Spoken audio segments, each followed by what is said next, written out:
तो इससे पहले सबसे पहले हम इसे बचाव कैसे करें, जैसे कि दूरी सोशल डिस्टेंसिंग हमें बनानी है तो हर जगह पॉसिबल नहीं है। तो हम इसको किस तरीके से मैनेज करें कि हम इससे दूर भी रहें और हम इसको मतलब हम इससे दूर रह सकें कोरोना। पता है और सबसे पहली बात अभी अनलॉक कर दिया है गवर्नमेंट ने अनलॉक कर दिया है। तो अब कैसे अब जो सिचुएशन है उनको कैसे हैंडल किया जाएगा हमें अपने लिए सेल्फ को बचाने के लिए। हाँ, एक तो है ना, हम सभी को है ना इससे रास्ते से गुजरना तो पड़ेगा। इसमें ऐसा तो हो नहीं सकता कि है ना कोई इसमें देश में ऐसा बचे कि इस कोरोना के रास्ते से ना गुजरे। जैसे मैं आपको एक एग्जांपल देता हूँ, जैसे मच्छर है, मच्छर ने सबको काटा है ना, आपको काटा है कभी मच्छर ने? आपको काटा है मच्छर ने? ऐसे मुझे लग रहा है देश में शायद कोई ऐसा इंसान हो जिसे मच्छर ने ना काटा हो, है ना, लेकिन सबको मलेरिया नहीं होता ना। ऐसे क्या है, इस रास्ते से गुजरना तो सबको पड़ेगा।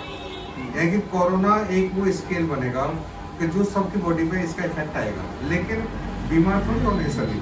जैसे मच्छर काटने से सबको मलेरिया नहीं होता, वैसे कोरोना जब बॉडी पे आएगा तो सब तो बीमार होने वाले हैं नहीं। इसमें 80% ऐसे लोग होंगे, 80%। मैंने मार्च में भी इस चीज़ को बताया था जब चाइना के अंदर है ना ये दिक्कत आ रही थी कि 80% इसमें ऐसे लोग होंगे जिनके बॉडी पे वायरस आएगा और वो कब ठीक हो गया आपको पता भी नहीं पड़ेगा। क्योंकि बॉडी की इम्यूनिटी अच्छी रहेगी, बॉडी पे वायरस आया, बॉडी ने उसके एंटी रिएक्ट किया, बॉडी की इम्यूनिटी बनी और वो कब ठीक होगा वो आपको पता भी नहीं पड़ेगा। और इसमें 20% ऐसे लोग हैं जो है ना जिनके अंदर सिम्टम्स पैदा होंगे, जिन्हें हम कहते हैं बीमार हो गए। जैसे भारत में हमारे 2 लाख के करीब वो लोग हैं अब जिनके अंदर सिम्टम्स पैदा हो रहे हैं। तो इसके 4 गुना लोग वो हैं जिनमें सिम्टम्स नहीं आए।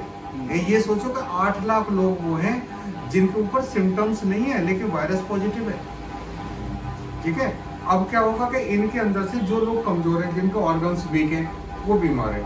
अब जो जिनके ऑर्गन्स वीक है, हम कैसे समझें कि हम लोग है ना हमारी इम्यूनिटी अच्छी है, हमारी इम्यूनिटी अच्छी नहीं है। जो लोग बीमार हैं, जैसे कोई हार्ट का पेशेंट है, कोई किडनी की दवाई खा रहा है, कोई लंग्स की दवाई खा रहा है, किसी का पेट खराब रहता है, किसी को खांसी रहती है, किसी को गला खराब रहता है, किसी को स्किन डिजीज रहती है, इन सब की इम्यूनिटी वीक है। या कोई बहुत पतला है, ये बहुत मोटा है, जैसे हम लोग कहते हैं ना ये बच्चा तो जी बड़ा कमजोर हो गया, ये बड़ा मोटा है, तो उन सब की रेजिस्टेंस पावर वीक है। तो अब हमें क्या करना है, इसके लिए हमें अपनी इम्यूनिटी बनानी है। इम्यूनिटी बनाने के लिए एक तो मेडिसिन का पार्ट होता है, जिसमें हमने कहा कि ट्यूबरकुलोसिस 1 एक डोज ले लो, या किसी ने कहा आर्सेनिक एल्बम ले लो, या किसी ने कहा कि कैम्फर ले लो।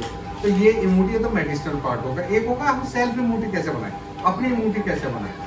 तो अपनी इम्यूनिटी के लिए क्या है, हमें ना अपने धर्म पे जीना। धर्म क्या होता है, नेचर का लॉ, प्रकृति का नियम।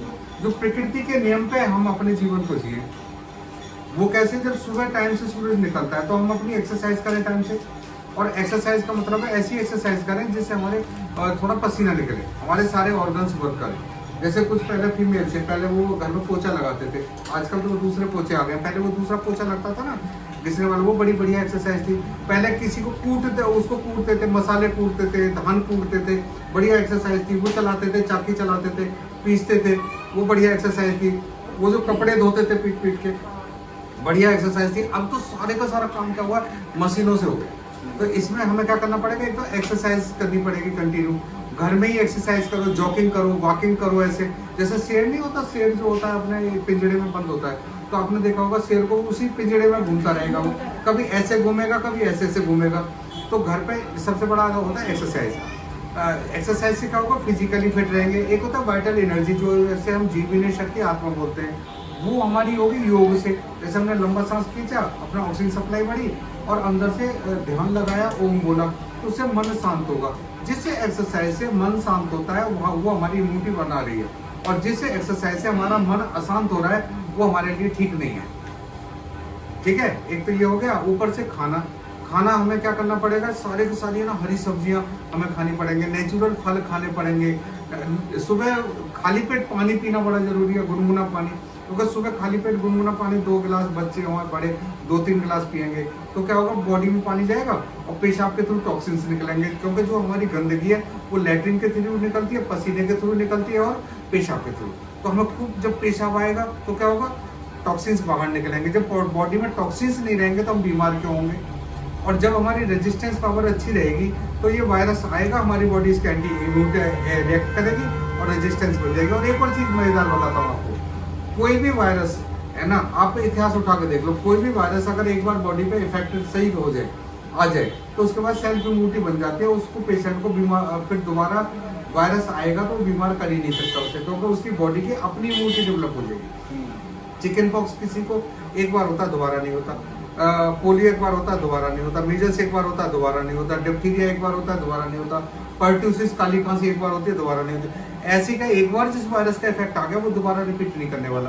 लेकिन जितने पेशेंट ठीक हुए, अगर ये मास्क हटा के चले जाते हैं उन पेशेंटों में, ये नहीं बीमार होने वाले हो, समझ गए ना। ऐसी क्या है जैसे मच्छर ने काटा, पैरासाइट मेरे अंदर गया, आपके अंदर गया, सबके अंदर गया, लेकिन मलेरिया सिम्टम किसे आए? जिनकी इम्यूनिटी वीक है। और आपको एक और चीज मैं इधर बताऊं, इस वायरस से ज्यादा तो मलेरिया मारता है पूरे संसार में, नेट पे डाल के देख लो। ट्यूबरकुलोसिस इससे ज्यादा लोगों को एक्सपायर हो जाते हैं, और पता है बिना बीमारी के 8 लाख लोग तो आत्महत्या कर जाते हैं संसार में। इसने तो अभी इतने मारे भी नहीं है। ये तो हमें जीवन जीना सिखाने आया है एक्चुअली, हमें प्रकृति के साथ तालमेल कैसे बनाना है, घर में तालमेल कैसे बनाना है, अच्छा खाना हमें कैसे खाना है, बाहर के खाने से हमें कैसे बचना है, स्पाइसी भोजन से कैसे बचना है, तेल घी से कैसे बचना है। और एक और बताऊं, जो रिफाइंड है ना वो महा बेकार है, कभी रिफाइंड मत खाना इसमें। कच्ची धानी का तेल सबसे बढ़िया, देसी घी का मक्खन सबसे बढ़िया, ठीक है, दूध सबसे बढ़िया, दही सबसे बढ़िया। नॉन वेज से बचो, मसालों से बचो, जितने मसाले। और ये कहते हैं ना जी ये तो इसका सोयाबीन का ऑयल है, या इसका क्या नाम है आजकल वो आ रहा है ना, ऑलिव ऑयल वगैरह, ये जितने ये इनको ये रिफाइंड है, रिफाइंड छोड़ के नेचुरल वो कच्ची धानी का बोलते हैं, सनफ्लावर ऑयल है, तो उसे कच्ची धानी का मिल जाएगा, मार्केट में मिल जाता है वो। और ये आजकल तो वो उसका तेल भी बता देते हैं जी, ये चावल का तेल, बेवकूफ है ना, चावल का तेल खा रहे हैं, सब जहर पॉइजन। इनसे बचो, इन तेल वेलों से इनसे बचो। ये हो गया एक्सरसाइज हो गया, खाना अच्छा हो गया, बाहर का खाना। एक्चुअली ये जो वायरस है ये हमें जिंदगी जीना सिखाने आया है, प्रकृति से तालमेल हमारा अच्छा कैसे बने उसे सिखाने आया है। तो एक्सरसाइज है, हाँ, हमें आपस में चर्चाएं करने का वक्त मिल गया, घर में रहने का वक्त मिल गया। अच्छा, नया नया खाना बनाना, बच्चों को आ गया खाना बनाना, हमको आ गया। मैं 3 महीने से घर पर हूँ। अच्छा, खाना बनाना आ गया? खाता था, हाँ, 3 महीने में सारा खाना बनाना आ गया मुझको। फिर आटा भी नहीं पीसना होता, वो बनाना था, कुछ नहीं आता था। 3 महीने में सब कुछ सीख गया। तो ये कोरोना हमारा दोस्त है दुश्मन, ये जिसने प्रकृति के साथ रहना सिखा दिया हमें और हमारे संस्कार अच्छे कर दिए। और जब हम इस संसार से मरेंगे तो संस्कार लेके तो जाएगी आत्मा, जब दूसरे शरीर में जाएगी संस्कार लेके जाएगी। तो मैं तो कहूंगा ये जो कोरोना है ना, ये तो सतयुग की स्थापना करने आया है, ये रावण युग का विनाश करने और सतयुग की स्थापना करने। जैसे बहुत से लोग कहते हैं कि देखो क्राइम भी कम हो गया ना कोरोना काल में, नहीं, बहुत से लोग कहते हैं ना सिर्फ मर जाते हैं तो बेटे का होना जरूरी है। तो इसने ये बता दिया कि कोई इंसान, मतलब कोई इसकी वैल्यू नहीं है, मौत आती है ना तो आती है। देखो जब हम यहाँ इस संसार में आए थे, हम पैदा हुए थे, हमारा कोई प्रायोजन नहीं था कौन से दिन हम पैदा होने, कौन से दिन हम जाएंगे किसी को नहीं पता। जिस दिन पैदा हुए और जिस दिन जाएंगे, इसके बीच का जो समय होता है इसे बोलते हैं जीवन काल। जो हम इस घड़ी में जी रहे हैं, जो हम आज में जी रहे हैं, जो अभी में जी रहे हैं, ये आपका जीवन है। जिसे जीना है वो ये जीवन जी लेना। अगर आज अपना अच्छा जी लेगा तो कल अच्छा बन जाएगा, जिसका कल अच्छा बनेगा उसका ये जीवन अच्छा है, और जिसका ये जीवन अच्छा है उसका अगला जीवन अच्छा हो जाएगा। तो कोरोना तो आपको सही सही जीवन जीना सिखाने आया है कि सही जीवन आपको जीना कैसे है, ठीक है। नहीं, इससे ज्यादा तो अपने आत्महत्या कर जाते हैं लोग, तो इसे से ठीक हो जाएगा। और पता है क्या, घूंघट प्रथा, हमारे यहाँ पे जो घूंघट प्रथा थी, जब है ना ये जो आपका आता था, जो टीबी हुई किसी को, जैसे बुजुर्ग लोगों को पहले टीबी होती थी, ये जो अब बीसीजी का इम्यूनाइजेशन तो अब आया है, इससे पहले जब बीसीजी इम्यूनाइजेशन नहीं था उस टाइम पर बहुत टीबी होता था। तो क्या होता था, घर में कोई बुजुर्ग आ रहा है तो हम जैसे कोई खांसा बाहर, तो ऐसे फीमेल क्या करती थी, पर्दा कर लेती, यानी कि उसके जो ड्रॉपलेट्स हैं वो पर्दे के बाहर रहे। अगर अचानक कोई है ना खांसता हुआ घर आ जाए, फीमेल पर्दा ना कर पाए, तो आप प्रैक्टिकल देखो, गाँव में क्या करते थे, मुंह पे ऐसे कर लेती थी और पर्दा करके फिर वो बात करते थे मुंह पे ऐसे। तो आपका अगर किसी को खांसी हो रहा है, जुकाम हो रहा है, जैसा अभी यहाँ पर किसी को खांसी जुकाम नहीं है, मैं बैठा हुआ, अगर एक भी पेशेंट छींक वहां मार दी तो मुझे इसे करने में कितनी देर लगेगी।